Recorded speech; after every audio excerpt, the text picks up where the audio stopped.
All right, here we go on the final Thursday of the month of October. Welcome in, everybody. It's another United podcast brought to you by the UPick6 Tap House and John Russell Hospitality. Happy early Halloween to you, everybody. It's been a crazy month. Weather is finally rainy, windy, what you would expect for the month of October. But we're here. We're lucky to be here. We're thriving, and hopefully you are too. Welcome in, everybody, to our show. In case you're new to the United podcast, this is a show that talks everything Gannon athletics, from the student athletes to the tournaments and the games that are coming up, some behind-the-scenes stories, and some fun creative segments, too, that show off our student athletes' personality side. It has been a very quick month of October, and if you thought this month was busy and exciting, just wait till we have in store for November. Postseason is literally right around the corner for so many of our teams, including one team that we'll be talking about in the midst of conference and national postseason competition in just a few minutes. So much going on as we get ready for November.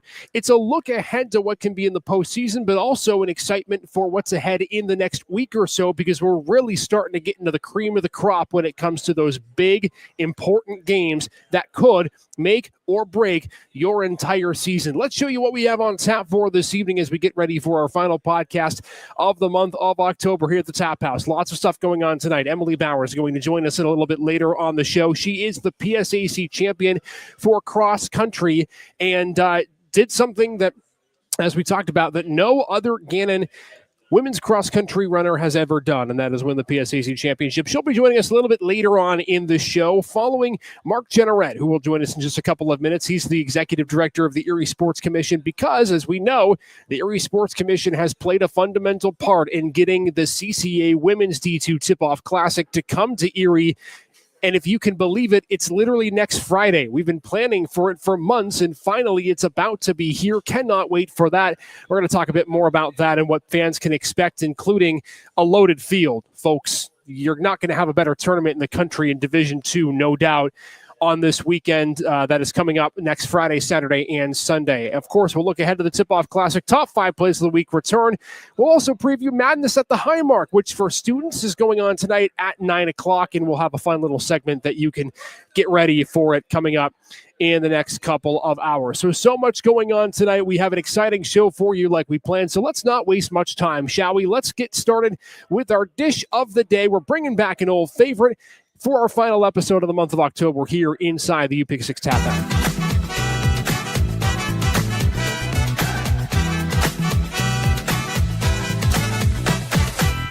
I promise every single time we promote a flatbread, they don't miss. This one doesn't either. We had this one last year. The bacon grape flatbread returns for the end of October as our dish of the day here at the UPick6 Tap House. You can get this flatbread any night at UPick6, and it's just as the description would show. Bacon, grapes, and a balsamic drizzle. Tell you what, it's one of the best things they have on their menu. Really, you can't go wrong with any of the flatbreads. They are delicious and tremendous, and you can get that today, along with a variety of other great food and drink items at the UPick6 Tap House each and every single night that they are open. Who cares about the rain? Who cares about the wind? That matters not when you can get some great food and drink here at the Tap House. And as we roll along on our show, one of the things that, of course, we're thankful for, as the flatbread's literally brought out to me here so I can show you what exactly it looks like. Again, I'd love to eat it. I can't. I got a show to do. All right, moving on. John Russell Hospitality is the owner of the UPick6 Tap House, along with a variety of other locations around Erie. We'll be at a new one next week. Stay tuned for what that location is going to be. And they sponsor our United podcast, and we're grateful for our partnership with them as we continue along each and every single week, bringing you the content of Gannon Athletics. At John Russell Hospitality, every restaurant tells a story of flavor, community, and unforgettable moments.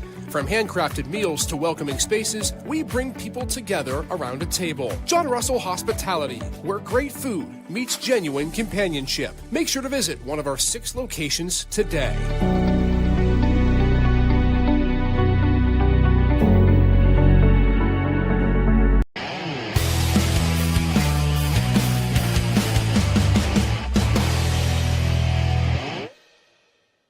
What isn't on tap for this weekend in Gannon Athletics? I literally feel like we have about 400 million things going on, and that's a great thing because it means our teams are doing very well. Our student athletes are achieving and thriving at a high level, and That's Gannon Athletics for you. It's been a wonderful season so far, and sure to be an even better postseason as we continue along through the month of November. Here's what's on tap for this week. Wrestling, men's and women's wrestling. They're in action for the first time this season. Aaron Vandiver, Tom Boyd, and their squads getting set to start their years on the road. The men will take part in the Mount Union Invitational on Saturday. They had great success in that tournament last season. The women also will tee it up on Saturday at the ESU Open at East Stroudsburg, so both teams making the trip away from home to start their season. Football back in action this Saturday. Hopefully the weather holds off for a big game against IUP. That'll be at 2 o'clock, starting down in Indiana, Pennsylvania. Meanwhile, for volleyball, they've got 2 road games of their own coming off of their first loss in what seems like a very long time. Matt Darling certainly has his team ready to roll, and they continue conference play on Friday. They'll take on UPJ at 6. Saturday at Tilt with IUP, same time, same place as football, 6 o'clock, the start of that game on Saturday for volleyball. Men's and women's soccer, both on the road, both with incredibly important games. This could potentially be for the number 1 seed in the PSAC for both of these teams if they can win both of these games. On the men's side, taking on Lock Haven, the team that they tied earlier this year at McConnell Family Stadium. That's a 1 o'clock start. If Gannon can win that, they have, in all likelihood, the inside track for the number 1 seed in the PSAC West. Similar with the women. If they can beat Slippery Rock on Saturday, Colin Peterson's squad, just with 1 loss on the season, would also be in a great spot to take home the number 1 seed in the PSAC West as well. So we'll keep a close eye on both of those games. And water polo back home on Sunday against Penn State Bear and Mercy. It's not a home game, but it is going to be in Erie. 9 o'clock and 12 o'clock, the times of those games. Of course, Zarko Sadakovits and his squad secured the number 1 seed in the WWPA championships last week when they defeated Salem, and Salem defeated McKendree to force the tiebreaker rule. So lots going on. Cross country also in action at the Go Fast River Run coming up this weekend before the regional. We'll talk more about that in just a bit. But as we've been talking about this graphic, I feel like I put it up every single week thinking we got time. Well, we're really running out of time. We're almost there. The CCA Women's D2 Tip-Off Classic is coming to Erie November 7th through the 9th. That is next Friday through next Sunday. It is a loaded field in what will be no doubt the biggest Division II tournament, not just of that weekend, but maybe of the entire year. We can't wait. Gannon and Edinboro jointly hosting, and we got a plethora of huge games to talk about as we roll along throughout this week and next week. No one better than the Executive Director of the Erie Sports Commission, Mark Generette, to join us in what I feel like, Mark, has been a very long planning process, but a very quick timetable in terms of how fast this tournament has come up on us. Do you feel the same way? Yeah, I do.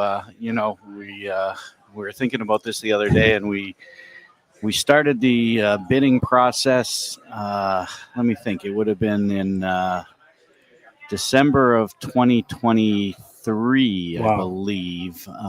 We're awarded the tournament in April of 2024, and sort of sat there and thought, boy, we got a lot of time. And all of a sudden, time has caught up on us in an awful hurry, and but we're excited. We've, with Gannon and Edinboro, we've collectively done an awful lot of work to prepare for this. The field is fantastic, supported by the rankings that came out this week. Even better than what we could have expected, I think. And 2 great local teams. And, now we just have to, dot the I's, cross the T's, and tip off on Friday. So let's go back to 2023. It has been a long process. You just noted that with how long ago it seems that you put in the bid for this. Why Erie? Why, in your mind, did you think this could work in this area to bring a tournament of this caliber to this area in Erie? Well, it's interesting. This sort of came to us in a roundabout way. We knew that Cleve had taken his team to this tournament for a couple of years, or at that point, just 1 year. Yeah. And actually, in complete transparency, Mercyhurst came to us and said, wow. Hey, let's get together with Gannon and let's try to host this. And we loved it. We thought it was a great idea. We had some preliminary conversations, thought this was going to be all great. And then Mercyhurst announced they were going D1. Mm-hmm. And we were pretty far down the rabbit hole at that point. And luckily we, and maybe step back a bit, we did talk about maybe doing Mercyhurst, Gannon, and Edinboro, doing all 3. And, it just was, at the time, it just didn't seem like that was going to work very well. But when Mercyhurst went D1, I reached out to Catherine Robbins at Edinburgh and said, "Hey, are you interested?" And she said, "Absolutely," and jumped right into the fold. And and then we just started rolling from there. And like I said, it's been a great process that we've enjoyed immensely to increase relationships with not only Gannon, but create some new relationships with Edinburgh. And it's been great that we've all been on the same page to do one thing here, to bring a great tournament to Erie. The fact that women's basketball has grown so dramatically in the past few years, the fact that the two programs here locally have been fantastic and nationally ranked programs. Everything seemed to align perfectly, and the CCA, when they received our bid, it didn't take them long to accept it. And we've had a few adjustments here and there, but again, can't wait to get things rolling next week and so the teams come in. And so here we are. You were just talking about the success of the teams in the tournament that are coming. You get 12 games, 6 games at each location. Gannon and Edinburgh will be hosting 2 games each night, Friday, Saturday, and Sunday. And we knew coming in before the rankings came out nationally that we would have a lot of great teams, right? Every single team from a year ago, except for one, made the NCAA tournament. Minnesota State University is the defending national champion from 2024. Then the rankings come out. And I was talking with Coach Wright earlier today, and I was laughing, and I said, man, I don't know if you could have penciled in a more difficult schedule for us here at Gannon. Golden Knights come out, number 5 in the country. They're going to play Union on Friday, the number 2 team in the country. North Georgia, the number 4 team in the country on Sunday. So not only is this a big undertaking for getting the tournament here, but the teams that are part of it, Mark, I mean, it's quite literally murderer's row in terms of Division II powerhouses on the women's side. And that's our job here for the next week, is to scream that from the top of every building to say, this is a preseason tournament, but we're talking about 4 of the top 15 teams in the country here in Erie. And that doesn't happen very often. And, as you mentioned, Isaac, we knew it was a strong field. The coaches did a great job recruiting teams to get them here. They're all excited about getting some extra games in before the season gets underway. And to have the rankings come out this week, to see where those teams were ranked, I wish that would have came out 2 or 3 weeks ago. Right. We would have a little bit more time to shout and scream about it. But we're going to work really hard in the next week to make sure people understand that, this is a high class elite tournament that's going to take place here at Gannon and Edinburgh next weekend. And if you're a basketball fan, we certainly hope that you take the opportunity to come and see these players play. It is really cool that the culmination of the 2 years of work results in this field and this excitement. And every team we've talked to is thrilled to be here. It's not just a exhibition tournament that you sit there and you think, okay, it doesn't really matter, the games. No, these games certainly do matter, especially for so many of these teams, including the Golden Knights, that are looking to make a deep run in postseason, as we've seen the Elite Eight the last 2 years. And I'm sure, Mark, for the Erie Sports Commission, this is an incredible opportunity too. You guys over there do an incredible job of getting the biggest and the brightest tournaments, and so many events come to Erie. Take me through what this means from your lens and your perspective to be able to have this here. I know you talked about how great it is for the city, but I'm sure great from the Sports Commission's angle to be able to hopefully have a lot of people come to downtown Erie, PA. Yeah, for sure. Obviously, our role as the Sports Commission is to attract tourism through sporting events and competition. And we've got 6 teams coming from all over the country next weekend. We're hoping they're going to bring a lot of family and friends along with them. And that's our role. It's a November tournament, which falls right in our wheelhouse. We spend a lot of time talking about trying to attract events here to Erie between Labor Day and Memorial Day. Everybody loves to come here during the summer. Right. We don't have a hard time there. But certainly during the shoulder seasons, it's a little more difficult. And this is a perfect event for us. And obviously we understand that not all the players that are on the 2 teams are local too. So we're hoping their families are going to be in town to take in this one and staying at hotels and going to restaurants and stuff like that. But I think beyond that, Isaac, it's difficult. The world of sports tourism has changed dramatically in the 13 years that I've been with the Sports Commission. Competition is extremely high. There are probably 150 more sports commissions around the country than when I started, and that trickles down. So when you're trying to go after events like this, there are more communities trying to attract these events. And if we can get them here and we do them well, we know that when we get them here, they're going to love Erie. Besides the construction that's going on down here, we tell them to try not to look at that. But we know when we get them here, they're going to love what they experience when they get here, whether they're here in November or they're here in July. And trying to do a tournament like this puts a big feather in our cap to go after other tournaments. It's a resume builder. And, you look back on our history, we supported the 2014 Elite Eight at Gannon. We did the Icebreaker tournament with Mercyhurst, which was a 4-team NCAA tournament. We had Notre Dame, Providence, and Miami of Ohio here to play in that tournament. We did the Women's Frozen Four in 2021. I always sort of jokingly and proudly say that we're one of the few communities that sold out the championship game of the Women's Frozen Four in 2021.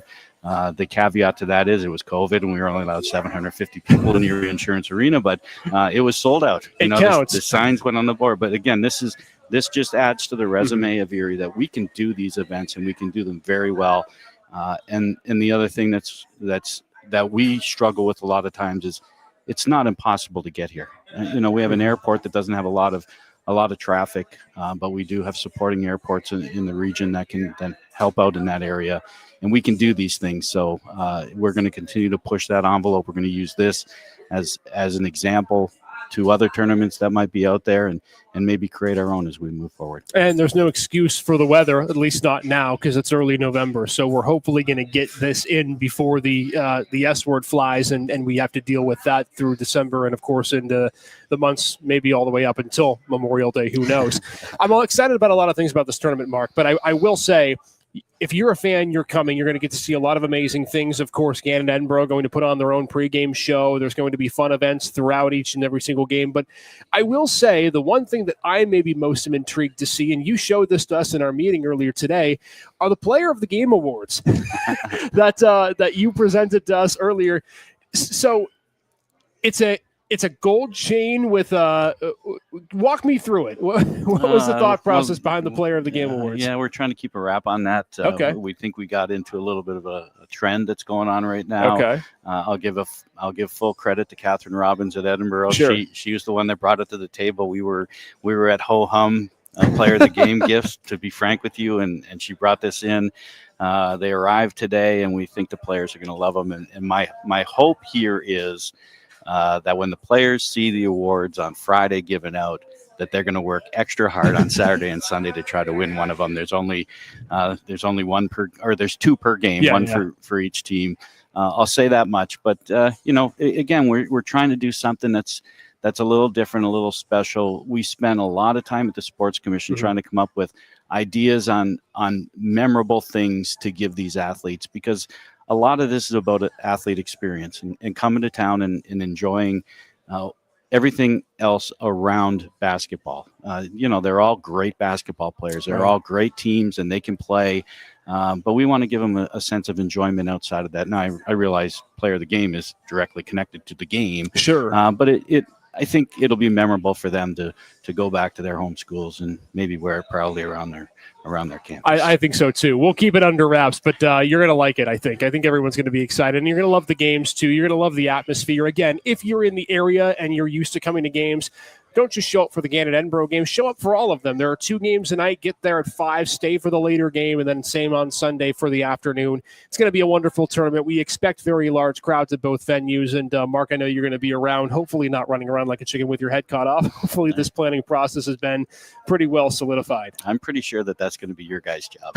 I'm hoping that I'm just going to be able to watch some great basketball and enjoy the atmosphere and, enjoy the hard work that we've all put into it. I have no doubt. Great stuff, Mark. I appreciate you coming on. Isaac. All right, we'll see you Friday for the D2 CCA Tip-Off Classic. More on the podcast in a minute. At John Russell Hospitality, every restaurant tells a story of flavor, community, and unforgettable moments. From handcrafted meals to welcoming spaces, we bring people together around a table. John Russell Hospitality, where great food meets genuine companionship. Make sure to visit one of our 6 locations today.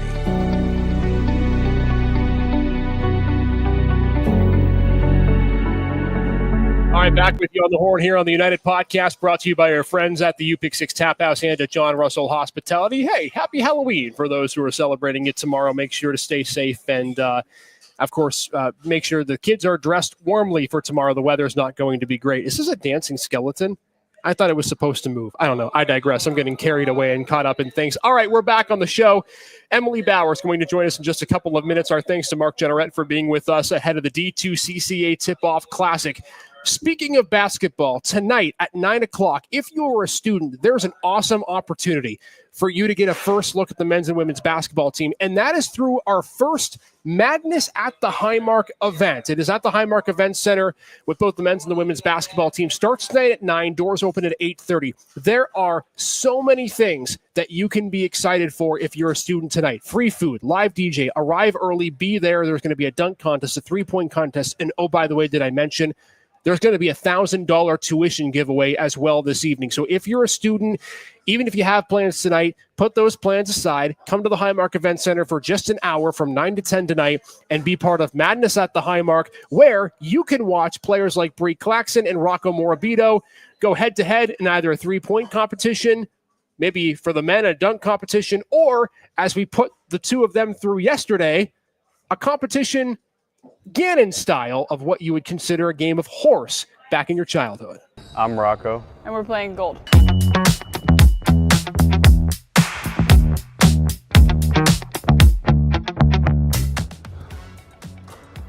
There we go, first make. There we go. Okay. No pressure. All right. No. Was that, what, a 3 from the wing? Yeah. No. All right, I got G.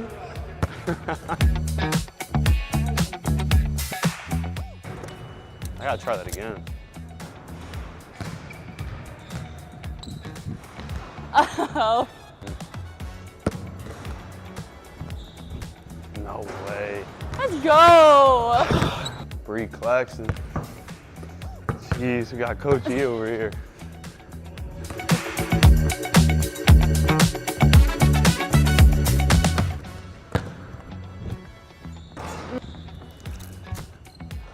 Woo! All right, now we're talking.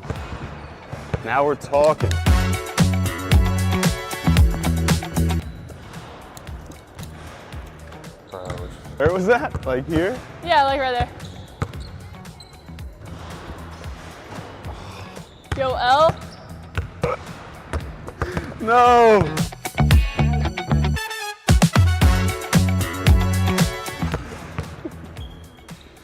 Bro, don't finish me like Let's that, go. man! Come on, Jim! Last time I shot this was like 6th grade.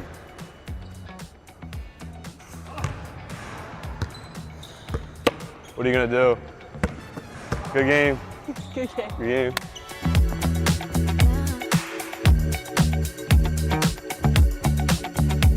Madness at the Highmark coming up tonight at 9 o'clock. Make sure to be there at 8:30 so you can be there and excited for all the action. Well, that's then what was last weekend was a historic moment because cross-country teams for men's and women's have had a great season so far. We've talked to Coach Rob Aarons. We just had a couple of student athletes on the program last week, but what happened last Saturday was one for the record books when Emily Bowers became the first Gannon female cross-country athlete to win the individual PSAC championship. Her time of 22:17 and zeros on the dot was just 5 seconds good enough to become that individual champion. An incredible race for Emily, the women's team and the men's team, both with strong showings at PSAC championships, but an incredible race. You see the emotion in the face. Maybe it's also just the tiredness, the energy coming out of you, Emily, at the end. First and foremost, congratulations as you join us on the podcast tonight.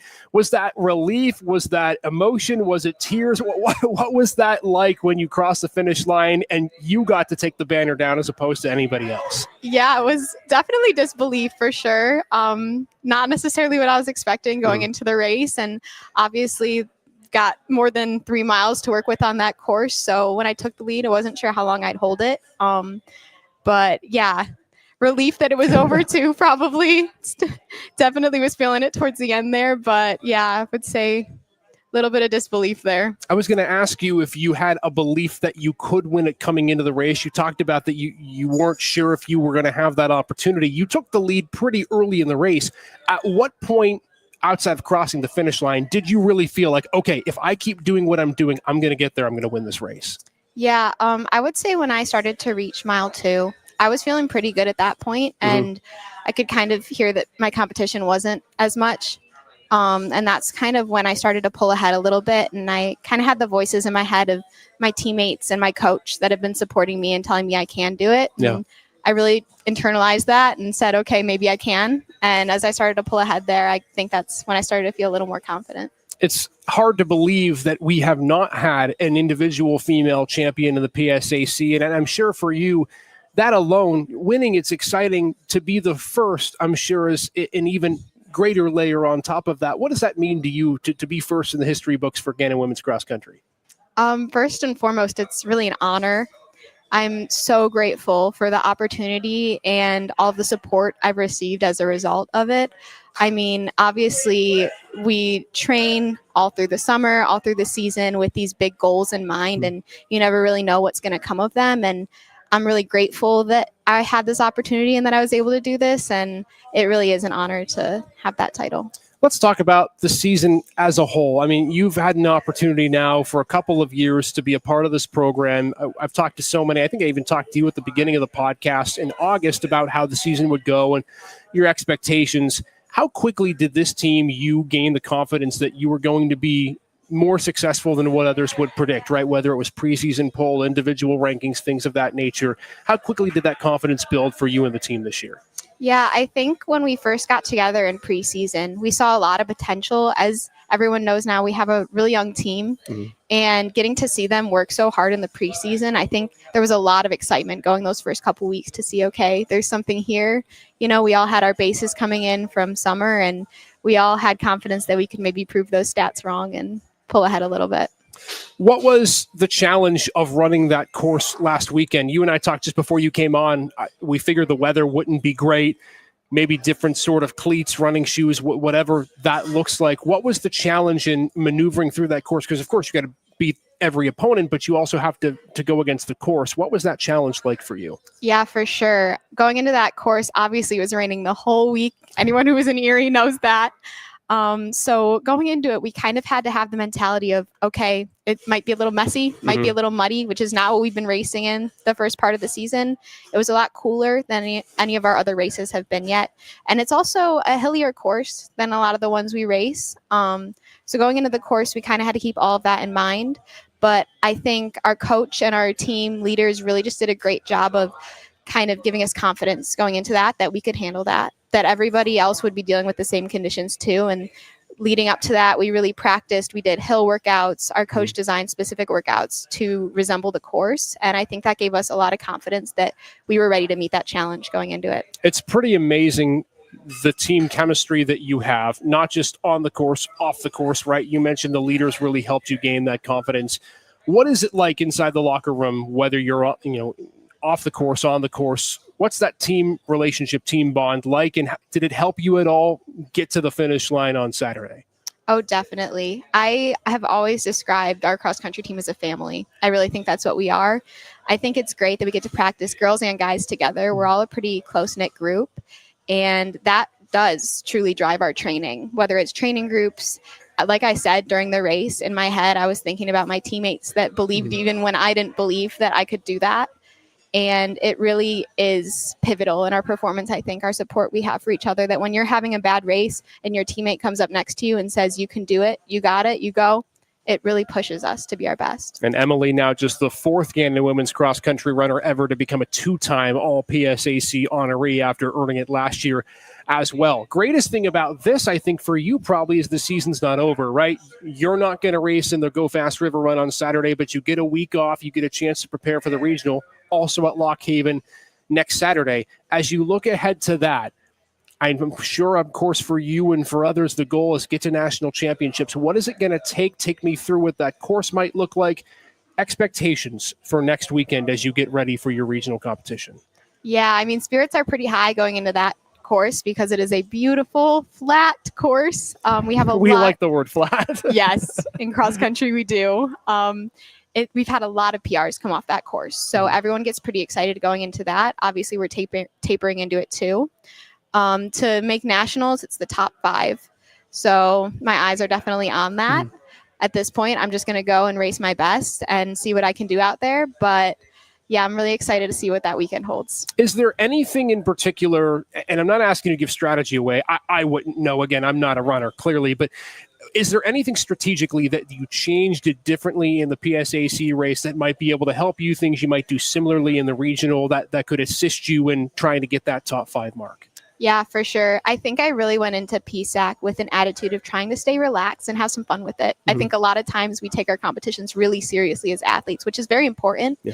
But sometimes it's important to go out there and remember we do this because we love it and it's fun. And I think that really helped me to just relax through the race and kind of enjoy the race itself. And I think that in the end made it a smoother race for me. And I hope to go into the regional championship with the same attitude. Fascinating, because there's a lot of pressure. Obviously, you, team, everyone wants to compete and compete well. But when you look at the relaxation that you're able to feel, how long did it take you in your career? And I want to ask you about your career in just a couple of minutes. But at what point in your career, if at all, do you feel like you got to a point where I can be relaxed while I'm competing? Like I'm not stressed all the time. I'm not trying to force a run. I'm not trying to sprint to the finish line. Do you feel that now? And at what point did you ever get there? Yeah, I definitely can say I'm there now. And I think it kind of started my senior year of high school. I think it's been a work in progress. And I think I'm the furthest I've ever been to feeling that way now. But my senior year is really when I started to hit some times that gave me a little bit of confidence. And I really started to enjoy the ups and downs of the sport, really. Let's go back and look at your career. It's cross country is a fascinating sport because it requires a lot of longevity, right? And you have to build. It's almost similarly to another individual sport like swimming, right? Where you build up, you build off, then you taper off. When did you start getting interested in running in cross country? What was that like for you when you were young? Was there a certain age that you started? And give me your story, if you will, of being a cross country runner and wanting to do this for a long time. Yeah, it's funny because if you would go back and tell my elementary or middle school self what I was doing right now, she'd be really confused because this was not necessarily... You're going to do running for a career? Yeah. Pick anything else, literally. This was not necessarily my thing when I was young. Sure. But when I was in late middle school, I had an older cousin who was really into running. She did marathons. She's done Ironman and incredible. And I was really inspired by her. And I was like, okay, I want to run with her. So I decided to sign up for the Girls on the Run program at my school, and I did a 5K with her. And then I kind of realized maybe I like this a little more than I thought I did. And so I joined cross country my 8th grade year. And after that, I guess it kind of was history. I got addicted from there. It's been training and working towards it ever since.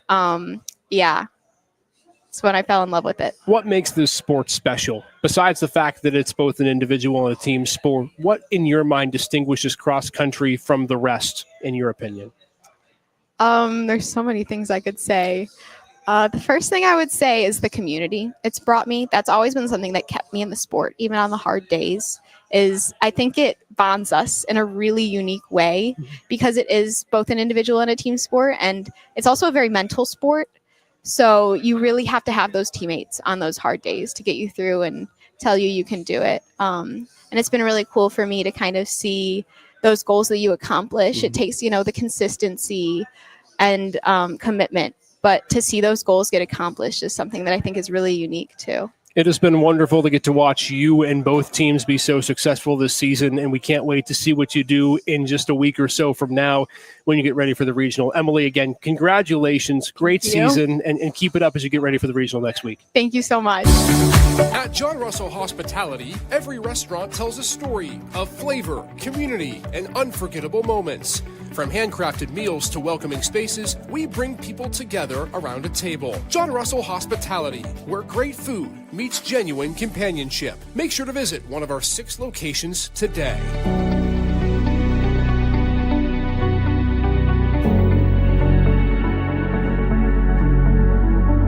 Our thanks to Emily Bowers, PSAC champion, for joining us on the United Podcast. What a career, young career for her already. Two-time All-PSAC honoree. She's one of 4 Golden Knights, only ever, who have accomplished that feat. And, of course, the first ever Gannon Golden Knight to win the PSAC individual championship. She did it with a time of 22 minutes, 17 seconds, and nothing else on the clock. And of course, as she mentioned, if she gets into the top 5, she'll be competing at the NCAA championships in Kenosha, Wisconsin in just a few weeks from now. Let's continue along here on the United Podcast with a couple of accolades in addition to Emily's from this week, including some players of the week. Student athletes on campus always get these awards, it seems, through the fall, winter, and spring.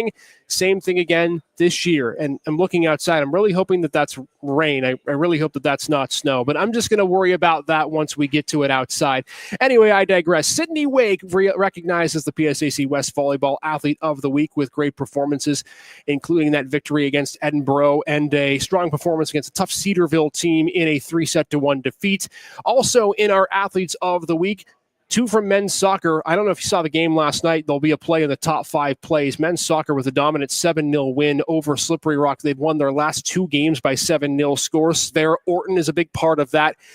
He scored last night and was the PSAC West Men's Soccer Athlete of the Week from this past week, as was on the defensive side, Gonzalo Perez, who was the PSAC West Men's Soccer Defensive Athlete of the Week.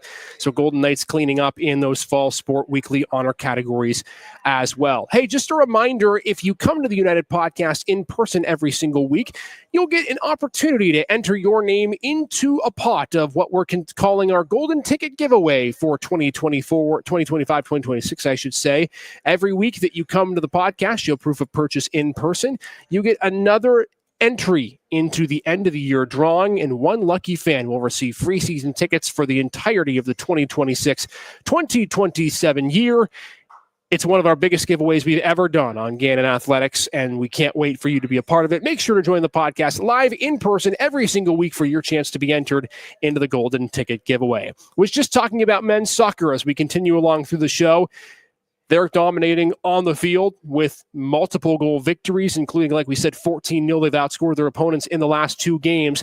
And, of course, those are important. But the most important thing this week is something that did not happen on the field, or at least not in game competition. If you remember the last 2 weeks, we have been continuing our tic-tac goal series. We had 2 semifinals, and now we have a final. Frederick Paulson, Manuel Perea, one of those 2 is going to go away and come home with the tic-tac goal title. Who wins? Good news for you. That segment comes your way right now on the United Podcast. Pereira. I'm Frederick Paulson, and this is the championship round of tic-tac goal.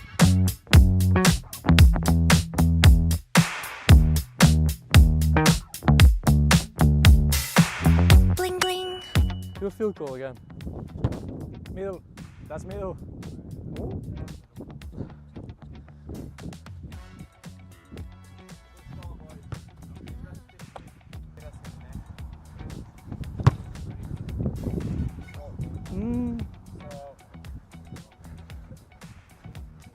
Double cross? Manu, can you feel the pressure? No, I can't. I'm hitting that one. Bro, I just need to hit it, the one in the floor. Yo, free kick. I'm hitting that one.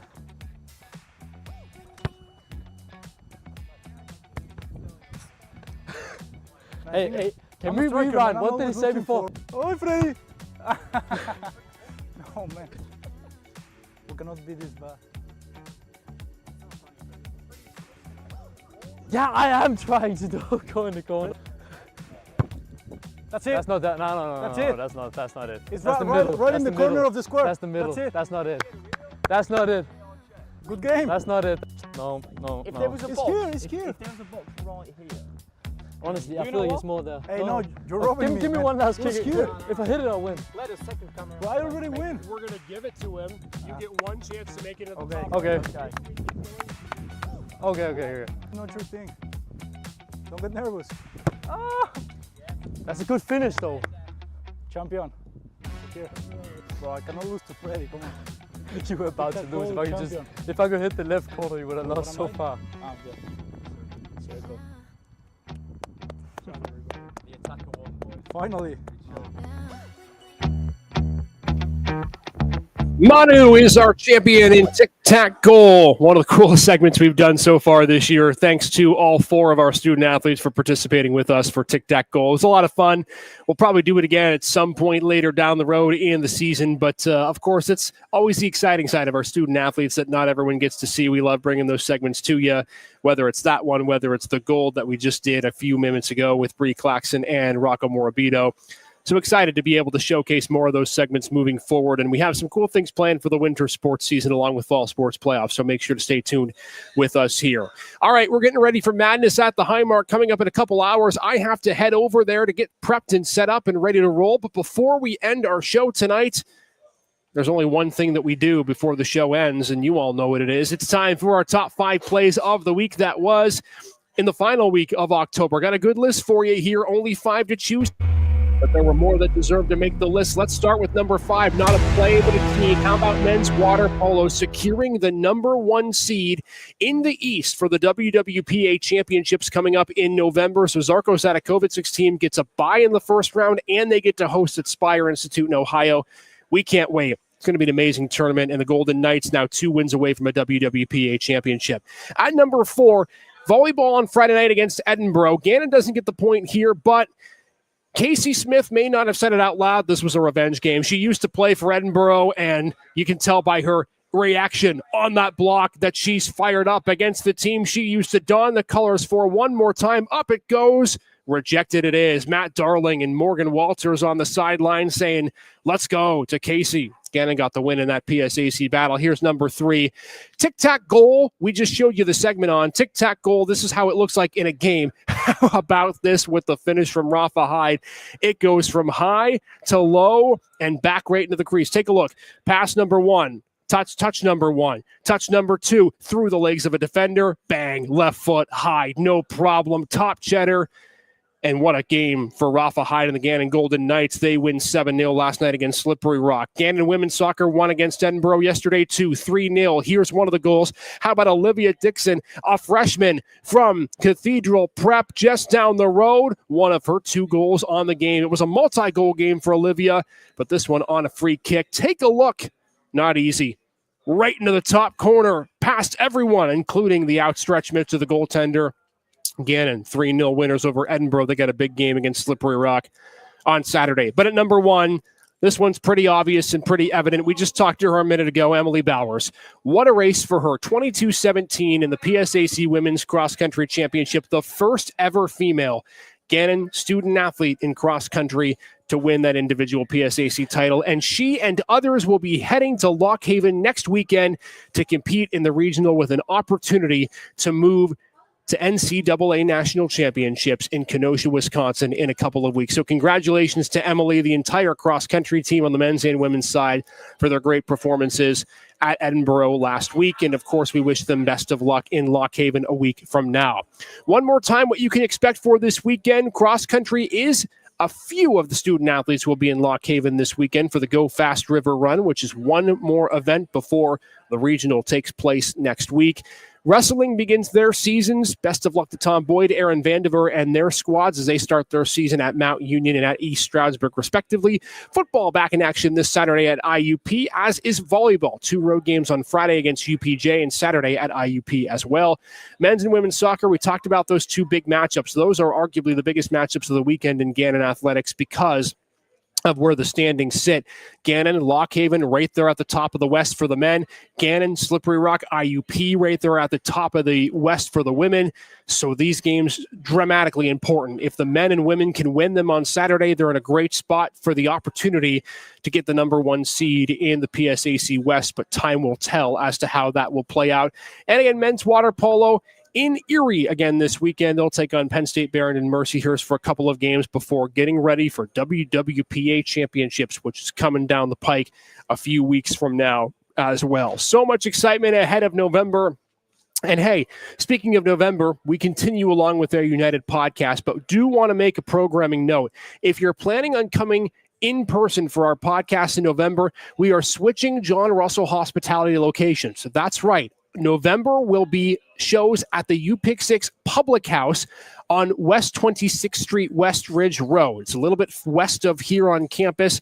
So if you're in the Mill Creek area, you're a Gannon fan, but you can't always make it out to the Tap House, now's your opportunity. We're moving to the Public House this November for shows. Cannot wait. It's a wonderful restaurant with great food and drink.